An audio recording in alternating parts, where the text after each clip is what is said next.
స్తోత్రం కలుగునుగాక. చిన్న సమాచారం, జరిగిన సంఘటన.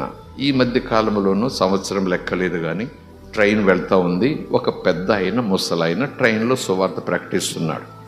సూటు బూటు వేసుకోలేదు కానీ సామాన్యమైన ప్రయాణికుడుగానే ఉన్నాడు, పేదవానిగా ఉన్నాడు, సామాన్యమైన ప్రయాణికుడుగానే ఉన్నాడు.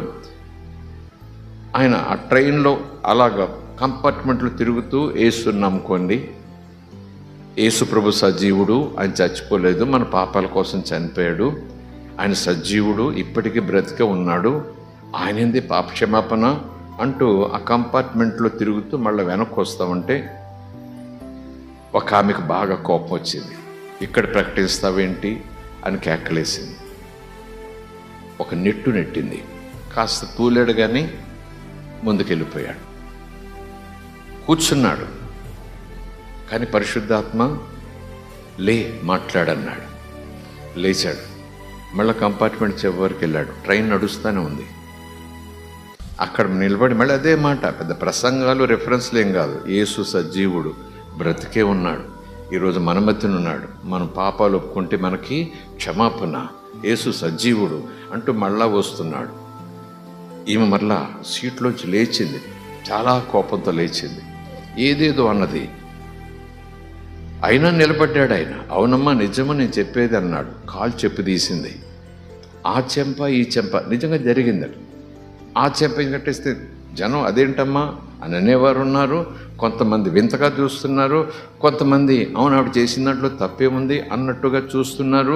మరొకరు మేము చేయలేని పని ఆవిడ చేసింది అంటూ వాళ్ళ కళ్ళల్లో సన్మానం చూస్తున్నారేమో. టపటపటప చెప్పుతో కొట్టేసింది. ఎన్నిసార్లు చెప్పాలి నీకు ఈ కేకలు వేయొద్దని, చెప్పొద్దని అసలు అంటూ అలాగును కొట్టింది. అవమానం. ఆగాడు కాసేపు. అలా ముందుకెళ్ళాడు. మళ్ళీ పరిశుద్ధాత్మ అన్నాడు కంటిన్యూ. మళ్ళీ ఆ మూల నుంచి ఆగి దవడలు చదురుకుంటూ కళ్ళజోడు మళ్ళీ సరి చేసుకుంటూ పెద్ద ఆయన ముసలాయన. యేసు సజీవుడు, మన పాపాలు క్షమిస్తాడు, మన పాపాలు ఒప్పుకుంటే క్షమాపణ, పరలోకం వెళ్తాము అంటూ మళ్ళా వస్తుంటే ఈవిడికి ఏం చేయాలో తెలియట్లేదు. ఇంకా దగ్గరికి వచ్చేసాడు. ఆమెకు తీవ్రంగా లాయించింది. ఇంకా చాలా మరి పీక్ పట్టుకుంటుంది ఏంటో తెలియదు. ఇక ఒక తీవ్రమైనటువంటి కోపంతో మీదకు రాబోతుండగా పక్కన ఒక పిల్లోడు ఉన్నాడు. మరీ చిన్న పిల్లోడు కాదు కానీ ఒక పిల్లోడు ఉన్నాడు. ఆ పిల్లోడు చటాన్ లేసి మమ్మీ ఆయన ఏం చేయకు, ఈయన్ని యేసుప్రభువే పంపాడు ఇక్కడికి అన్నాడట. ఆమె వెంటనే ఏడుస్తూ ఆ ముసలాయన కాళ్ళ మీద పడిపోయిందంట. అదేంటది అంత కొట్టినావిడ పిల్లోడు ఇలాగంటే అలా ఏడ్చేయటం ఏంటి, సువార్త ఏం లేదు కదా అంటే లేదు అక్కడ ఒకటి జరిగింది.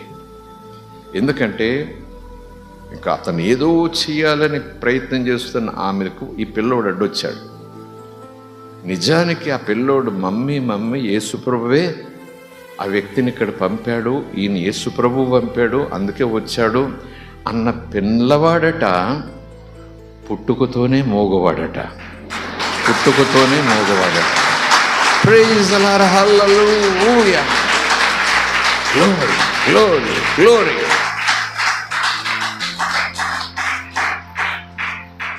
ఆమెకి ఇంకా కాళ్ళు చేతులు వణికిపోయాయి.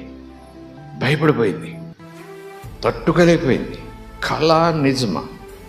తాను కడుపులో పెంచింది, కన్నది, ఈరోజు వరకు పెంచింది, లేదు మూగోడు అలాగే.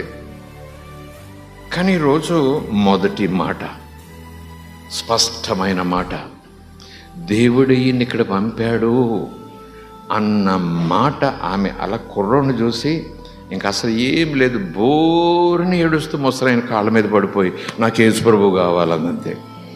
నేను అంటాను దేవుడు అలాగున కార్యాలు చేయబోతున్నాడు. స్తోత్రం కలుగునుగాక. ప్రభు కోసం మనం నిలబడాలంటే ఓపికతో నిలబడాలి, సహనంతో నిలబడాలి, తట్టుకుంటూ నిలబడాలి, ఓర్చుకుంటూ నిలబడాలి. మనం చేసేది చేసుకుంటూ పోవాలి.